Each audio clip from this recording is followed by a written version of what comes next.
It's time for the Wally Methot Show, presented by SportsInteraction.com. Now, here are your hosts, Brent Wallace and Mark Methot. Hello, everybody. Welcome to the Wally Methot Show. I'm Brent Wallace. He's Mark Methot. It's brought to you by SportsInteraction.com. Meth, we got to have a first medical update after the last show. How is the back?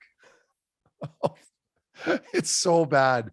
And I mean, I've accepted that I'm a retired player. I know I've got tons of issues, my knees, my jaw, my back, obviously, but your back is just, it's crippling. Like it affects everything, like just getting up off the couch. So anyway, it's still very sore. I bought what are those an inversion table yesterday, a couple of days ago, I should say. It's feeling a little bit better, but the inversion table just seems to make it worse right now. So I'm at, and I walked into some clinic this morning, some random place, and they're like, well, we're not taking anybody in now or appointments until like mid-April. I'm like, well, my back doesn't care that we're still in March. You know what I mean? So I obviously didn't say that. I was very respectful. I thanked them for their time and I left. So I'm busy stretching and taking baths. Thankfully, my kids are in school, so I get a bit of a grace period throughout the day, but yeah, it's not fun.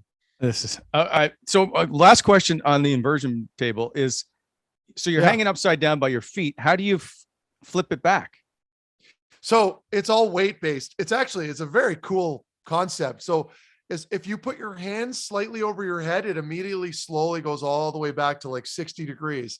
And then if you just swing your hands back up towards like your waist or your thighs, the table just automatically goes back up. It's that balance point. So I'm not recommending an inversion table to anybody.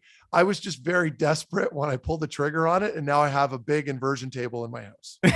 Okay, that's fine. I'll come over and try it, and you'll just leave me there hanging upside down. Sure, come on by. We'll shotgun beers upside down. Try some whitewaters. By the way, and so we have a huge show coming up. Bobby Ryan and Thomas Chabot are stopping by, so I don't want to waste too much time with me yammering about something. But the show brought to you by SportsInteraction.com. Reminder: go to SportsInteraction.com/Wally Methot. You can get 100%. If sign up for an account, you can get 100% back up to $500 of your deposit. Go there now. And just a reminder, every time there's a Sens game, yours truly and Methstradamus break down the game and give you the odds of what's about to happen. Although Methstradamus seems to be broken at the moment because I don't think you've picked the right winner in about 4 games. But that's okay. I'm not. Who did I have in the Islanders game? Wait, didn't I not have Ottawa losing that game? I want to say you picked the Island. Picked the. Oh, you know what? I picked the Sens. So you're right. Yeah. Like, what is this? Methstradamus is hot. Listen, man, integrity. Okay. Stick with it. I apologize. That was fake news on my part. Absolutely. Just so don't go anywhere. We're going to get right to it. So Bobby Ryan's coming up right after the break.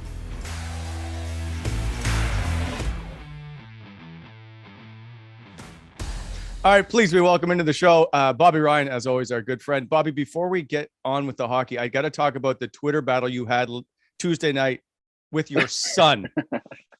Do you want to take here? I'll set it up with the first tweet, which is in a complete stare down with my son, 20 minutes now over mommy not putting him to bed. It's my night. He's not caving. I'm not caving. I'm riding this out with the chew. I will win this battle. How did it play out for you? I lost the battle. That's how it played out. Absolutely. It was one of our longer and harder battles, I guess. But he's a complete mama's boy, and we have a complete daddy's girl on the opposite side. But I guess like most parents, we switch off on whose night it is to put who to bed. And in all honesty, they both want mommy because she rubs their back, she sits with them longer. Me, I'm like, get under the covers, watch your show, I'll watch mine, whatever, we'll talk, we'll read, but it's bedtime. And I don't do nearly as good of a job. But last night I think there was a full moon because both of them the last couple of days, like, it's been an absolute disaster after March break, and we actually got confirmation from other families that it's happening to their kids right now too. We feel a little better, but it was a stare down. It was a long one, and like I said, I lost the battle, and mom had to go in, but he just kept coming out of the room, and like you just hear those little feet coming down the hallway, and you're like, not again. There's no way. So I lost the battle, but I'll live fight another day. I'll circle back on him. Okay, I look forward to you keeping us up to date on this. It's fantastic. The other battle you had on Tuesday night on Twitter, which was very entertaining as well. People were challenging you as you were pointing out that perhaps regular Joe on Twitter may not be as good as an NHL player, and they weren't happy. Quote, fans are completely allowed to be critical to the point of stupid. I can't repeat enough. No, you can't shoot harder, skate faster, or be better than Tierney. You couldn't tie his shoelaces, and I doubt he cares. Just dislike a player without making a poster child of hate. Well, yeah. I for one would be very offended with that, with Bobby's post. So Bobby, you're lucky that I wasn't a regular Joe, because I was going to cry myself to sleep after reading that. I think a couple of people did. I got challenged by quite a few, but yeah, just like what are you doing? That can be, listen, you pay to get in the games, you buy jerseys, you buy whatever it might be, however you support the team. You have every right to be critical or dislike a player, or just feel a certain way about a player. But when you cross the line into okay, now you're being dumb because you're saying, I hate the well, just use Tierney. Tierney's so slow, I'm faster than him. No, you're not. No, you're not. Like you're not. You know, maybe 30 pounds 20 years ago you were a pal, but just you played junior C for a couple of years. You're not faster than Tierney. I'm sorry. It's just one of those things. I think I'm sensitive to it because I went through it to a degree, but it's just one of those things where you cross that line and now you're actively putting down a player that's out there doing his best. It just gets ridiculous. So sometimes you got to call those things. And I get it. Like we all, and in the media, we always go, oh, he's struggling or he's not playing well. But when you separate that for a second, go, if he's on your beer league team, it doesn't even look remotely close to being in any, like he is so much better than Chris Neal went to the, during the lockout 0405, scored a hat trick in the American Hockey League. Like Chris Neal was a very good hockey player as well. That's who I use as my barometer. Yeah. I like, you know who said it really well, and I think he was like a very, very, I guess a bad NBA basketball player. It was Brian Scalabrine. I don't know if you guys Scalabrine. I watched that.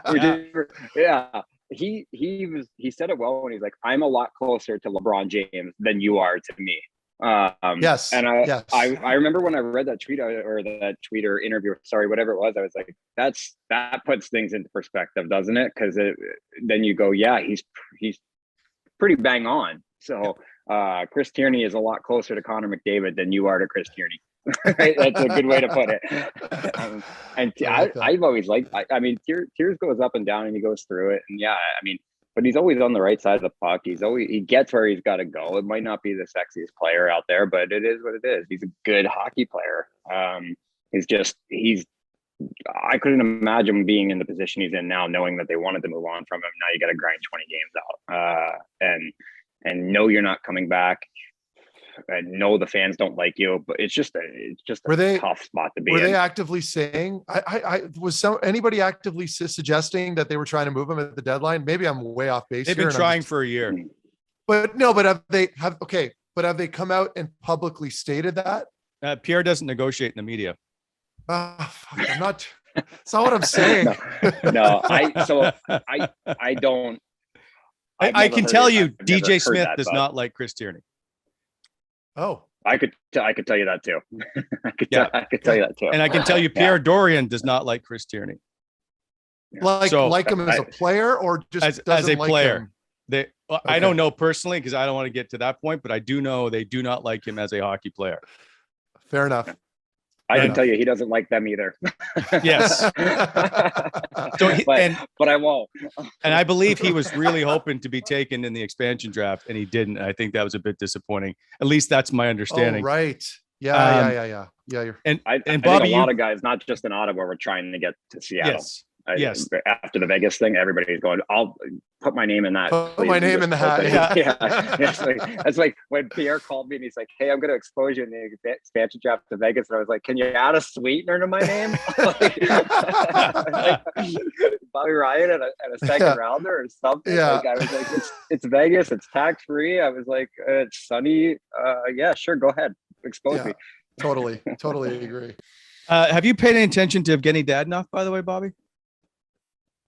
Speaking of Vegas, yeah. I mean, I've just kind of followed the story through Twitter, like you guys probably have. You might know more than me, but yeah, what a mess. How would you like to be 3 days of not knowing where you're playing? So I have a hard time understanding, like, because there's so many. I'm full disclosure, and I'm sure this will get memed. I'm an idiot. I own that. So when I see all the transactional possibilities and everyone's trying to break it down, I have a very hard time understanding it. Was it just a situation where he ends up there and they didn't vet like his contract, or he didn't update his 10-team no trade? Is that what happened? So my understanding, Meth, is that when you get traded, your 10-team no trade goes with you, right? Like, so you don't have to re-up. You don't have to do that. Like, I don't know, you probably had some of it, but I would submit it every year. And I think it was in like June or July, you would submit that list. And the list never really changed. Your agent just called and said, do we have anybody to add or whatever? You say, no, we're good to go. Right. So he probably did that. It went with him, right where he signed it. Then it went with him to Vegas. Somewhere between Ottawa and trade there, somebody lost sight of it. It's an oversight by the GMs or the scouts or whatever it is. Like, this is just a player. The player and the agent are in zero wrong as far as I understand it. So this is a Vegas issue. I think it's probably a Vegas issue. Yeah. Okay. Yeah. All right. Fair enough. And the other side of it, and I read this yesterday, was somebody they probably said to him, hey, you're going off our books. We're making this trade. You need to waive it. And now he's going, nah, I'm good, because it's great that he blocked Anaheim. Like, you just know what he's doing. Like, and I'm not shitting on Anaheim. I was going to say, like it's purely financial, because Dadanov is fully aware that he's not touching another goddamn contract like that ever again. So totally let's just find the 10 highest state taxed places and put them on the list. I'll go anywhere else. Yeah. Isn't that how yours went? Yes. That's how my list went. The only team I had all the New York teams. Right. So that's 3 of them, right? Jersey, Rangers, and then I had all the California teams, which is another 3 of them. Yeah. Right. So that now I'm at 6. Yeah. And then I had, I think Ottawa was a no-brainer to leave off because they weren't going to bring me back. So that allowed me to put the rest of the Canadian teams, except for maybe Vancouver, because my reasoning was, at least I'm living in Vancouver. I'm sure I could make that argument somewhere else, but in any case, it was all tax related. Like, that's how I did it.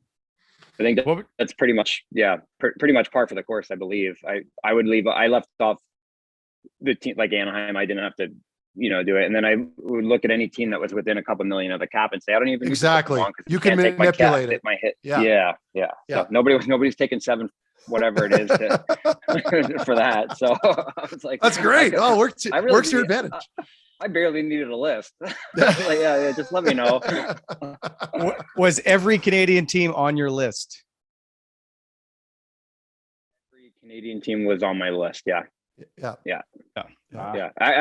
I think like Meth, I may have left Vancouver off just because it was close to Idaho and in that sense. But if I was getting traded, I was going back to the US. I think everybody wants to go back to the US when they're from there.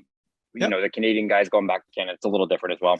Playing in Canada is very special. And it was very, and Bobby, you had and I know you enjoyed your time in Ottawa. So this is shitting on Canada per se. It's just, with a lot of players, our careers are so bloody short, and you're going to try to maximize every dollar. And when you're paying the taxes up here, and it's no secret, they're significantly higher for the most part. I mean, that's where the conversation begins, where, like, how do you adjust the cap rules now? And that's a CBA thing. And obviously it's very complex, but I know people have been floating around those ideas, and that it's just unfair, right? When you're trying to bring in good free agents, and they're just like, I'm not touching that city. I'm not touching that country. There's just no point. Like, I've got my family, this and that. So there's something that needs to be done. Like I said, I don't know what the answer is, but it's certainly an issue right now, especially for these Canadian teams. If if you're not even vying for a championship or a playoff spot, why would any player want to come here? No, exactly. You guys will have to have Nick Paul on in 2 weeks after he gets his first check and sees the difference. Goes, pardon? Like, 100%. Oh, okay. Yeah. Speaking of Nick Paul, was my next topic. I don't know if you saw his game on Tuesday night. He did score. Oh, you did, because you chirped his hands in your Twitter feed. You were busy. Oh, that's right. He did. Yeah. And I like the fact you had to mention it with sarcasm in case people couldn't figure that out. What are your thoughts on seeing Nick Paul, and who I know you know very well, end up in Tampa? I think it's a great trade for Tampa. I think he fills something that they've won back-to-back cups, but you had three guys there with Gord going to Seattle, but Coleman and Goudreau leave, and you're missing your, I guess you would call it your identity line, or it in essence is a shutdown line, but you're missing that. So you bring in Hagel from Chicago, you bring in Paulie, and I think they brought in somebody else. Like you can kind of form a line there that I don't want to say it's a poor man's version of it, right? Because those guys were so good at what they did as a line, but it gives you that element again that you need in the playoffs. Because it's a high scoring team, but it's not the grittiest of teams. So you put that back in there. I'm like Paulie's going to kill penalties for you. You can plug him and play him anywhere you need to play him. Like I didn't understand Nagel one until you see the other pieces around it, and now you're going, okay, this is what they're doing. So they had a really good deadline, I thought. Agreed. Yep. What do you know about Nick Paul? And the only reason I bring it up is to see him go try to win a Stanley Cup. People are talking about, he's trying to make too much money. I don't know that one hockey player should ever try to turn down making money. No. Yeah. I mean, you can make the case that Ryan Dzingel maybe shouldn't have. He'd be in year 4 of a $20 million contract, and I'm sure he's not happy with that one at the moment. But other than that, no. Like Paulie's a guy that's had to bet on himself legitimately year after year. It took him longer to get in, and he was the last piece of the Spezza trade, so people wanted to hold on to him, and that makes sense. And it actually ended up being a good thing for both sides. A little bit into the player he has slowly, and he's become he's a Swiss Army knife. He's become that, and it's been a good ride for him. I would absolutely say go. And he's never played playoff hockey. That's another side of it. They're obviously not playing it this year. I see them doing it next year. I don't know about you guys, but they should mix. But Paulie's you want to get paid, you got to go play playoff hockey, and he's going to get that opportunity, and he's going to gamble on himself, and I think he's going to get rewarded. Yeah, I love that too. I love that he's got the courage. Like it takes, because we've been through it, negotiations, all that stuff. It takes serious courage to bet on yourself and be like, you know what? I'll, like, for a guy like Paulie, right? They're dangling that $10 million carrot in his face. Yeah. He's saying, "Oh, thanks. I'm gonna go play and try to get a little bit more money." And it takes balls to do that. I got to commend him for that. And he's such a good guy that he's so easy to cheer for. I don't see it being an issue with him. And we saw him in that first game. He looked really comfortable. That nice little backhand sauce, then gets it back on a nice little deflection and goes far side. I mean, he can play, man. I think he's the kind of guy, and you kind of touched on it a little there, Bobby, that can really excel in the postseason. He's big body that can come up big with the odd, that big goal type. Yeah. He's physical. He's sound defensively. I think it's a great move by Tampa. Yeah. I will kind of wonder what it does to the Sens locker room, because he's a universally liked person.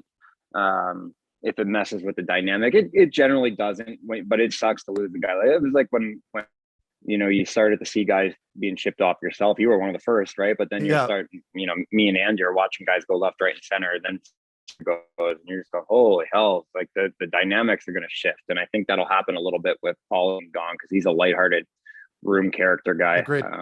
I don't know the aspects of the room anymore, so I can't really comment. But that was one of my first things was, I hope that room doesn't shift dramatically now with him gone. Did either one of you have a guy that was acquired at the trade deadline who you didn't like, or came into the room and was not a good fit? Oh, so you want us to call out a player specifically and say that he was a shit teammate and a terrible player on the ice? No, well, that should be easy.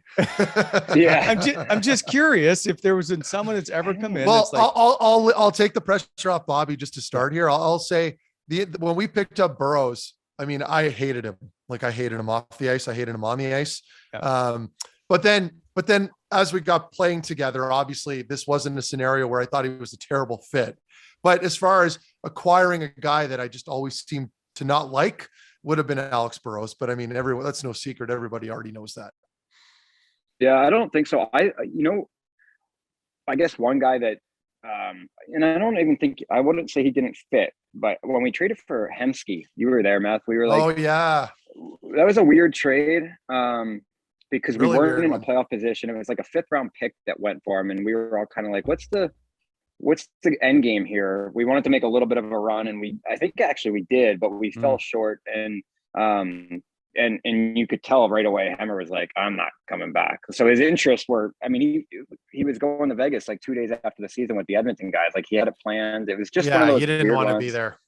He did not want to be there at all. He was miserable. Bobby, but he wasn't a bad guy. Yeah. Is that a scenario? Like, cause I like if I'm a general manager or an assistant or whoever, and I'm not specifically talking about Ottawa, but just in general, and you're going to go after a big guy that's, making anywhere north of $5, $6, $7, $8 million. Don't you want to make sure that he's on board with coming to your team? Like, is there a way, like, do you contact the agent and gauge what his interest is? Like, that's like with Dallas, like we got a call from Jim Nill, like before they pulled the trigger. He asked my agent, like, hey, how would he feel about it? And when my agent called me, I'm like, why are you even calling me right now? Of course I'll go to Dallas. So, my point is, so like with Hemsky's a good example. And I've heard some stuff about Sanford, how he didn't want to be in Ottawa either. Like, is there a way a team can find out whether they even want to be there in the first place? I feel like that's important. I feel like you would do a lot more due diligence than was done. But I guess you can do more due diligence before the deadline. But when we pulled the trigger there, I think it was just like, let's get him here and make a run and hope it works out. And it just didn't, because he wasn't staying. But I guess like Sanford came in the summer, didn't he? Yeah, I could be talking out of my ass. Like, I don't know. No, I you're just not. heard Yeah. basically a lot of people have stated, and they've taken it, they've sensationalized a quote to a degree as well, where he was like, well, it's taking time to adjust playing in Canada.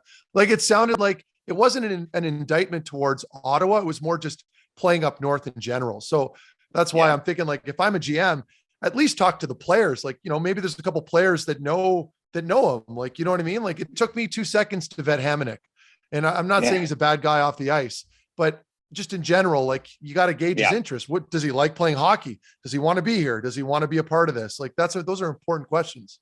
Yeah. I would, and I've never been a GM, obviously, but I would think that I would be calling and asking for friends of friends and people that have played with them going 5 years back. I would really want to know. Is there anything out there? Yeah. I don't know, but I guess that's the armchair GM as I'm sitting in my armchair right here. For sure. Going, I wouldn't have done that without really knowing. 100%. I know. I agree. It's my Twitter chair. I enjoy your Twitter chair. I want to touch back on something. I think I just heard you say you think Ottawa may be a playoff team next year. No, I don't think so. I don't see that. I don't know. And because I was on the show, I didn't do a ton of research, but here's what I was kind of. You and Math are in the same boat then. They're not finishing the top 3 in that division. No. Anytime soon, really. Unless there's a real regression by 2 of the Florida teams and Boston, I think, is kind of starting to, but Toronto, like, you're just not. So you have to be a wild card team. And look at the steps that Detroit has taken, Bobby. Like, even them, like I'm not saying they're a playoff bound team next season per se, but you make a point there. We need to, like, Ottawa needs to leapfrog at least Boston and Detroit, at least, right? Yep. Like, that's a tall task, man. And Detroit's just getting, they're going to be more competitive next year. They got 3 kids that are, Cider. How good is that kid? Yeah. So it was so weird at camp that you could kind of see it, but it never really showed. And I always said, I hate judging people on preseason hockey, but I was like, when the games start, this kid's going to be a monster. Yeah. Because, you got at least 7 players on the ice from the other side that just don't belong at that level, that are running around, that aren't where they need to be. But him, Raymond, and then they got 3 kids coming in that are just unbelievable overseas right now. So they're going to be really good. In my so yes, no, I don't. Next year is a big year for Ottawa, because that's when questions are really going to start to be asked. Like, things don't change. So what do they do? I mean, it's a very, very broad question, but I mean, Mm. for Ottawa to take the next step, like you just throw the kitchen sink at free agency and try to get like 2 studs, like one for up front and on the back end, or like, is that even in the cards for them? Like, I don't even know how they get better at this point. Looking for studs, you're not going to find them in free agency, right? You're just not, because players will take less to go somewhere else. That's the way it's going to be, unless you can really convince a guy that they're going to be part of a 7-year process with this team to be a part of that unparalleled success. And I just don't think you're finding your top 6 or your top 4, whatever it might be. You're going to have to grossly overpay guys, and you can't do that because you have to pay these young guys that are taking step forward. So you kind of just got to stay the course and hope these young first rounders pan out. And I liken it to Florida. Like they're very, very good, but they had guys that went through it and it took them 7 years. And then all of a sudden you're a playoff team and you're a first overall team. But there's stars that went through it are now 27, 28. So you kind of got to wait for that, is my guess. And it's hard. It's hard to stay that course when the losing mounts up, but it looks like it's going to be worth it for Florida in my opinion. Yeah, absolutely. Yeah. Before we let you go, Thomas Chabot is waiting on deck. So I'm curious if you've got any questions we should ask Thomas Chabot. Chabby, no, I hate when you don't tell me ahead of time and I can't think of anything. And I'm just like, yeah, no. Puts you on the spot like that. Loves the game. Yeah. No, I got nothing. All good. Give him my best. I'm going to text him and tell him I let him off the hook because I could have come up with something if I had some time. Hey, look, I texted you before and gave you time and you still couldn't come up with anything. So I just didn't bother. That was about Chris Kelly. It's just I was like, you're going to have a very monotone interview. I'm going to tell you how it's going to go. Chris Kelly, by the way, Bobby, was fantastic. The Shake Shack stuff was fantastic. Yeah, but you had to spoon feed him all the questions. Like, you know what I mean? Like you had to really set him up proper so we could basically acknowledge the question and then we'd move on to another. It's not like Bobby. It's actually hilarious. He's hilarious. Yes, when you get him in the room all the time, but he's just, he doesn't come across that way, but yeah, he wasn't playing much. So he was just a Shake Shack. Shake Shack monster. Every meal. I was like, I'm gonna burn this off in my pregame skate. So good. All right, gents, I'll let you get to it. It was good seeing you guys. Thanks, Bobo. All right, Bobby. Take care. We'll see you next time. Thank you, Craig. There goes Bobby Ryan, a big part of the Wham Bam show. Still to come, we have Thomas Chabot, brought to you by Whitewater Beer. Stop in at shopwhitewater.ca. Use the code wham.funkyfresh. Get 15% off your order. Also, you can get it at the LCBO, but why do that when you can get 15% off? Also, try out the new Funky Fresh. It's a lime, kiwi, sour, and it is a fantastic beer. Of course, all their flavors are pretty good. Try the Farmer's Daughter Legion Lager. You can mix and match, do all that stuff. Meth, summer is coming and the spring is here. Never like a good time to sit outside with a great can of beer. Wow. And it rhymed. Good for you. That's what they call on the fly. It's like a poem or something. Anyway, great job. Here now to join us in the show is Thomas Chabot. Obviously a tough time for you with the break. How are you doing? Pretty good. I mean, obviously it's been pretty hard the last couple of days, and obviously seeing the guys play always makes it worse. You just want to be out there and help them. But I mean, at the same time, it's an unfortunate injury, but I mean, it's just going to take some time to heal up and make sure I'm good to go to get in the summer and start working out again. Yeah, Shabby, just quickly on that though, what are you doing now every day with, like, you've got a bad hand? What the hell are you doing to pass the time? I mean, I'm going into the rink every day still just to get some treatments and kind of trying to get it moving a little bit. But obviously, Robbie and Jeremy have a great way to find me some work to do in the gym and make me sweat every day. So I've kind of been staying on top of that. I mean, at the same time, you know what it feels like after a few injuries, after a couple of days not doing anything, you just feel like you need to move and sweat and do something. So it's kind of been good that way. But obviously, whenever the boys are on the road, it kind of makes it a bit more quiet going to the rink. You don't talk as many guys, but no, I mean, it's been good so far. Yeah. Good. For the guy that leads the league in ice time, it's got to be tough for you to sit around. What do you do to pass the time since it's your right hand? Right now, I can't do a whole lot of anything. Obviously, I'm kind of working on getting better with my left hand, just with brushing my teeth, putting my contacts in, just things that simple. But no, honestly, I've just kind of been hanging out. Obviously, like I said, I go to the rink in the morning and I try to and stay there and do a little something every day, kind of kill some time throughout the day. And then the afternoon, kind of go for walks with the dog or something like that. And then, like I said, just before we started, just started watching that Breaking Bad show. So I'm putting a lot of hours into that. Nice. It's so good. Yeah. And then are you even, so you're not even cooking probably, right? No, I mean, to be honest, I don't do a whole lot of it, even though I have my right hand or not, but I'm pretty fortunate. My girlfriend's a good cook. So Good. she's kind of taken all of that, but yeah, no, it's been pretty much everything you do. It's funny. It's, you always realize how much you actually need everything until you get it hurt and then you can't use it. Yeah. But no, that it just through a week so far, it's already moving better and it's already feeling better. So hopefully in the next couple of days we can keep that up and start doing some normal things again, I guess. Good to hear. I appreciate the way you answered that and not the way Colin White perhaps answered, what does he do with a shoulder injury? Yeah, no kidding, right? That was so funny around the room when we all saw that after. It's just such a, I mean, you've been around him, you know him a little bit, and it's such a Colin White answer. It's just a classic, and it was just hilarious. He's so good for the room. Like, how much is he missed when he's not around? Listen, outside of all the hockey stuff, people can say whatever they want, but I do know in that room, he is so well regarded. Yeah. Oh yeah. It's just Whitey every day. He's just got a little something, whatever it is.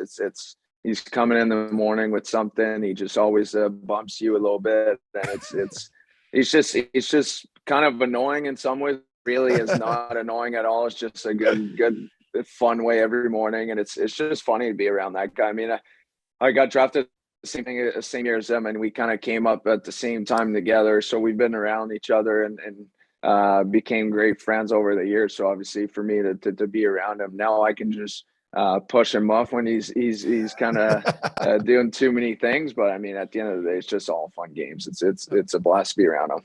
You guys are born on the same day, same year. Do you have to get each other a gift? Is someone make sure they call the other one first? Is there any special thing that happens because of your birthdays? Well, every time we always for sure are together. I mean, obviously, most of the time, last few years been on the road, even at home. We always make sure some of the guys take us out for dinner. We make sure that guys know it's her birthday and they bring us for nice dinners somewhere or whatever it might be. So, but no, I think it's just we like I said, we're always together, and the same birthday just makes it even more funny. I mean, some guys, even new guys coming on the team, they can't even believe it that we're born on the same day, but it's just funny that way, that how things work, and got to come here together and got drafted the same year and obviously born the same day, and we became great friends. I think it's just a whole package. It's pretty cool. I'd like to talk about one of your other very good friends, Mathieu Joseph, just acquired. Are you a little disappointed you're not on the road trip to hang out with him?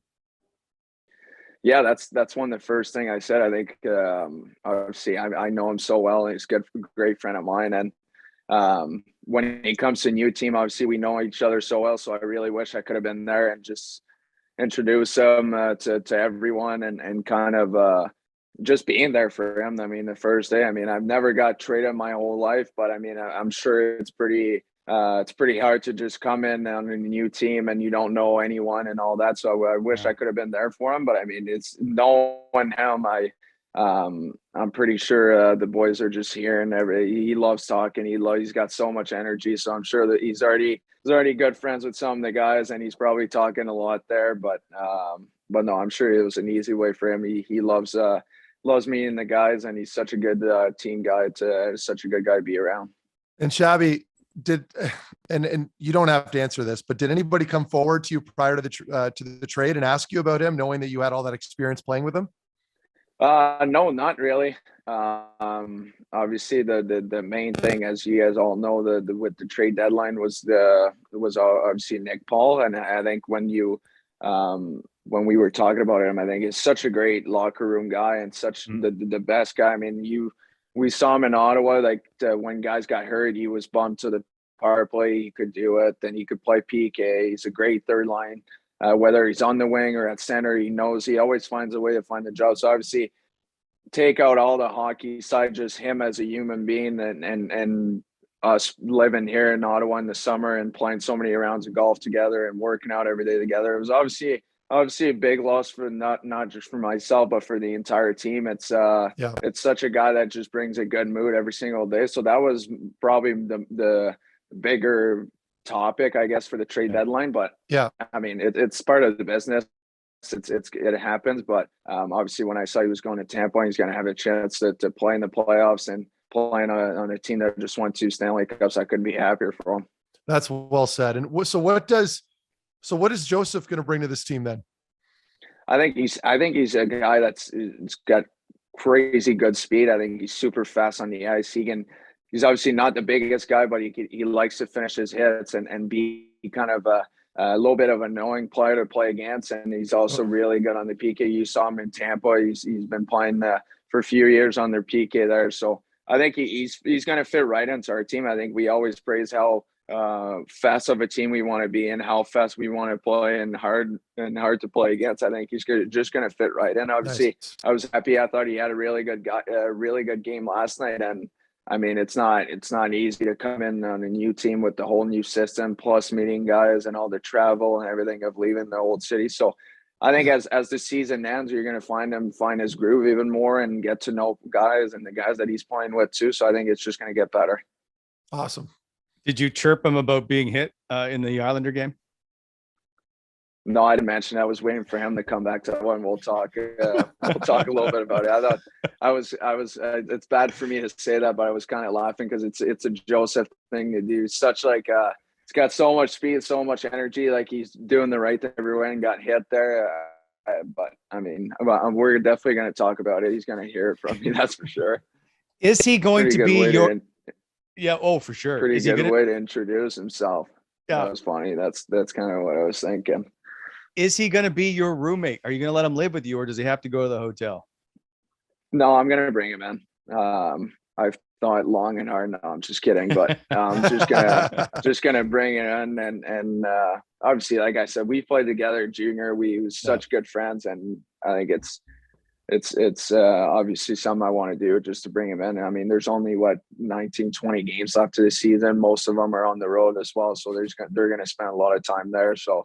But no, well, my girlfriend knows him really well over the last couple of years of playing together. So no, I can honestly, it's like I said, with Nick Paul, it's a tough loss, but I mean, I'm also happy at the same time. I find a long friend that I haven't seen as much as we would like, obviously, throughout the years playing hockey, but I mean, it's great to have him back here. And people and I know you've played with him in junior, you played with him a few other times. You also played with him at the World Championships, which is where I got to see him. And it's a much more, and Matthew, well, you know this, how much more relaxed it is, but he was always the guy that kept everybody going, right? You could always see that smile. You could see the energy. I really think it's undervalued of how important that guy can be. It's like Colin White, even Nick Paul, those guys are valuable to have around. Oh yeah, 100%. I mean, we obviously we all love playing the game, but 82 games in a year, it can't be just easy throughout the entire season. And guys like that come in every day with the smile and the energy and just kind of brings guys up. Obviously, just like anybody else, it's you go to work and you don't feel always like it every single day of the year. And I mean, it's guys are tired, guys are going through injuries, guys have families, everything. So it's a whole different, but like to have those guys when you're not really feeling it for practice in the morning, then guys like him just bring you a smile right away and get you to get to work. And no, they're definitely very important. I mean, we're lucky, honestly, in Ottawa to have such obviously a young group, but like such a great group of guys that have so much fun together. And obviously, when you bring a guy like Joseph, that's what I told him the first thing. I said, you're definitely gonna fit right in. I mean, it's an easygoing group. Everybody gets along. Everybody loves to have fun together. So obviously, like I said, we're happy to have him, and obviously guys like him are very, very Jesus, I have a hard time saying that word, but no, they're very good for a hockey team. That's for sure. Agreed. That's okay. I struggle in English, and that's not even my second language. It's true.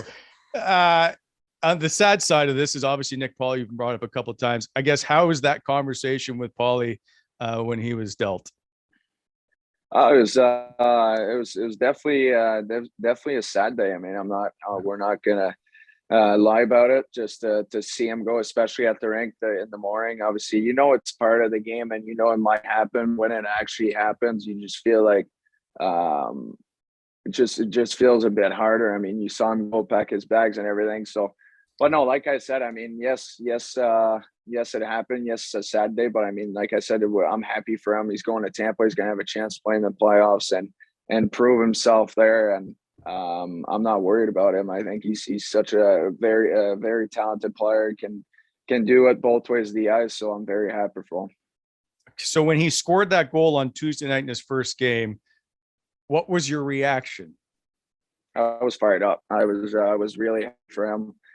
I mean, that happens so often, guys. First game back with first game with their new team, and they just score early on in the game. So no, it was awesome. It was awesome to see. I think, obviously, like I said earlier, even about Joseph, same thing for him. He's been in Ottawa for years and kind of established himself here. So it's not easy to just leave and go to a different city. Yes, the hockey is great with playoffs, but I mean, there's a lot more than hockey in life, and he's got to leave everything here to new beginnings there. And to see him go out in the first game and score a goal, I mean, it couldn't be any better for him. It takes a lot of pressure off his shoulders that people might not realize, but it's very important for when you get to a new team. You want to get the score a goal or something, help the team right away. So no, obviously I was very fired up, very happy for him.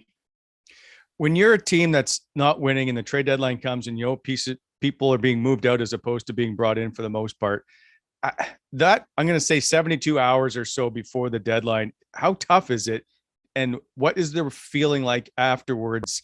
And I understand you're not playing right now, but the feeling around the team afterwards, as you now get into the final 20 games and you know that it's all over with.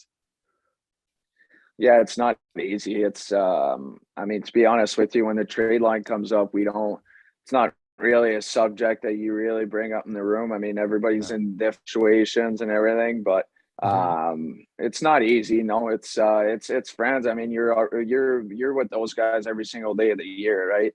Yeah. You see those guys more than you see for guys that have family. You almost see those guys more than you see your own family. So, it's definitely not easy. It's not an easy time, but I mean, at the end of the day, it's what it is. And I mean, we want to turn the corner here. We want to start. Obviously, we hope that this is the last year that we push guys out. We want to be a team that's going to have success, and a team not only that's just going to make the playoffs one year, but we want to be that team that'll be there every single year, performing and competing every year.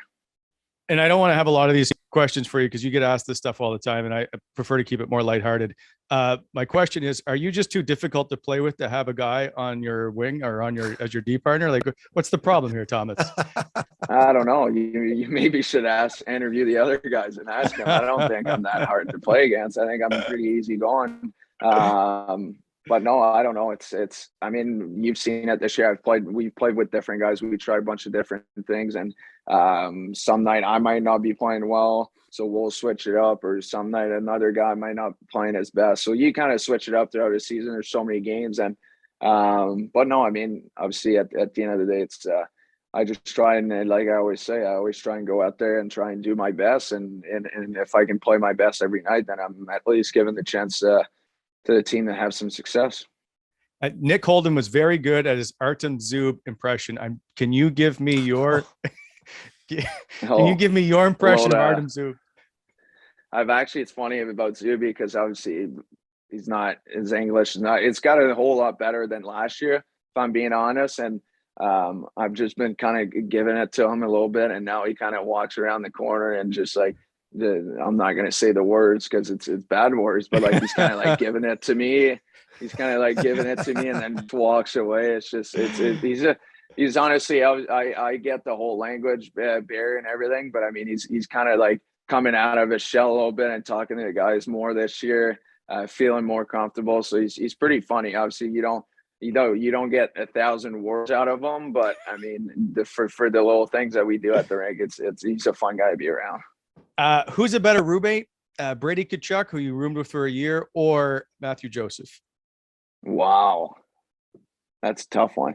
Hey, you know what? I might have to go with Joseph because we roomed together for longer. But Chucky was just a 1 year, one and out, but it was awesome. We had some great times. We had some great conversations late at night, some movie nights and stuff. But I think Joseph, just because we've been together, we played junior together so long that I think I'm going to have to go with him. Yeah. So the team has a full off day. Matthew's just come into town. What is the first place you take him to see? What's on the tourist list that Thomas Chabot must show to Mathieu Joseph?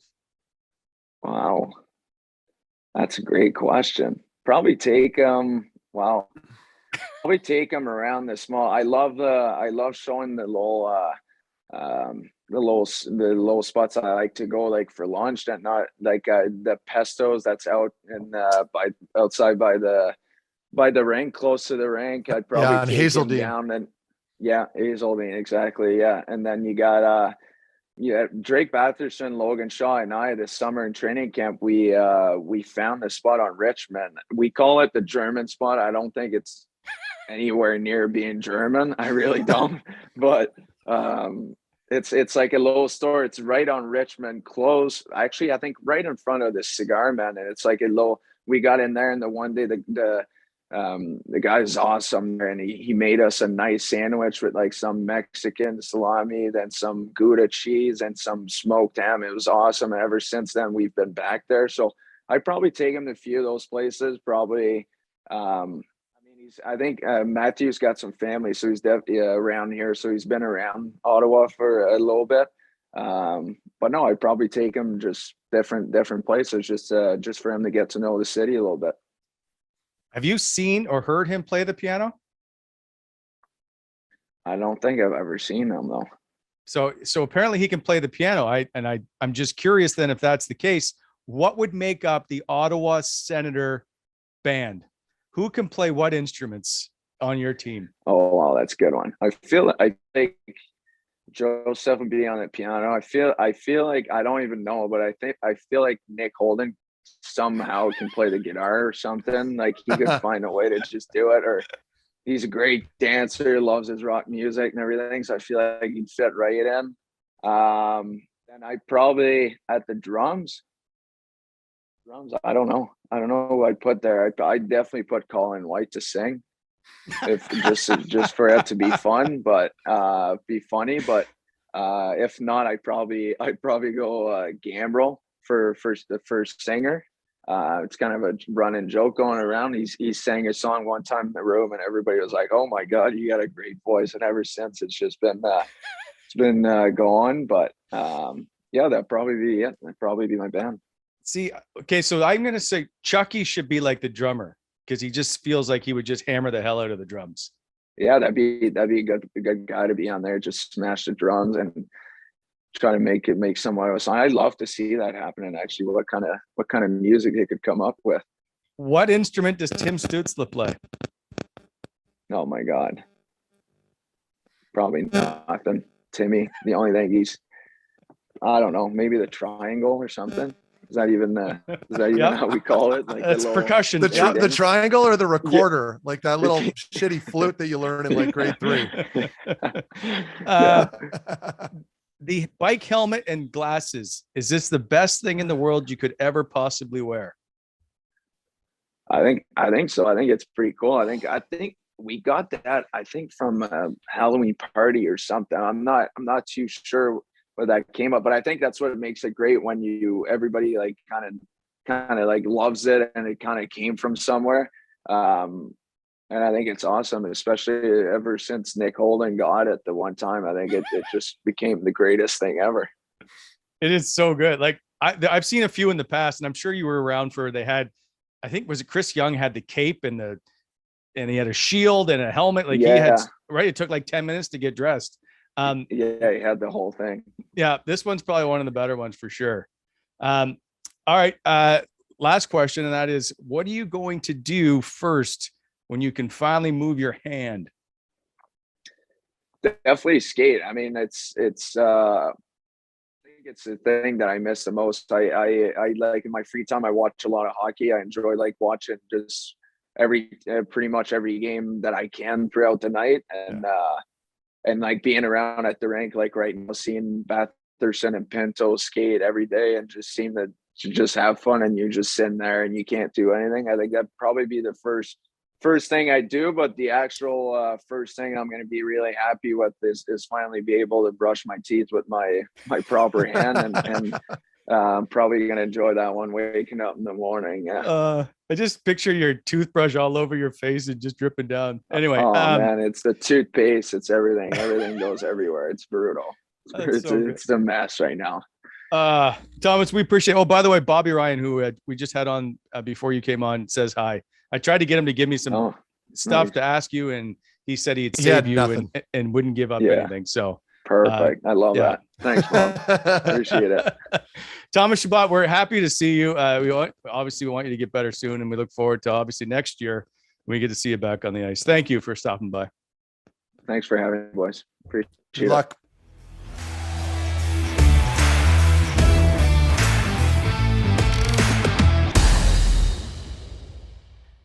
Thanks as always to one of our presenting sponsors. That is BEI, Bonnechere Excavating Inc. Spring is just around the corner. That means time to start landscaping. By the way, BEI has all your landscaping needs, from landscape stone, aggregate. Maybe thinking of redoing the driveway? Bonnechere Excavating here to help with competitive pricings on your landscape needs. Give them a call, 613-432-1120, or go to bonnechereexcavating.com. BEI helping to shape the Ottawa Valley. Meth, I have one big question before we get out of this show. That is, are there more wheels or doors? What? Have you not seen this around the interwebs? There's a question going around. Are there more wheels in the world or doors? Oh.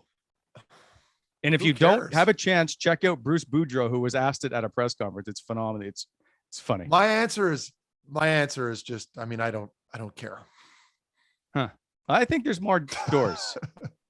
I'm not trying to be a contrarian here. I legitimately don't give a shit. So you don't have to. I just wanted you to give me an answer. Okay. Wow. I need time to think about it. Can't believe after the show we just had, we're going to end it on this note.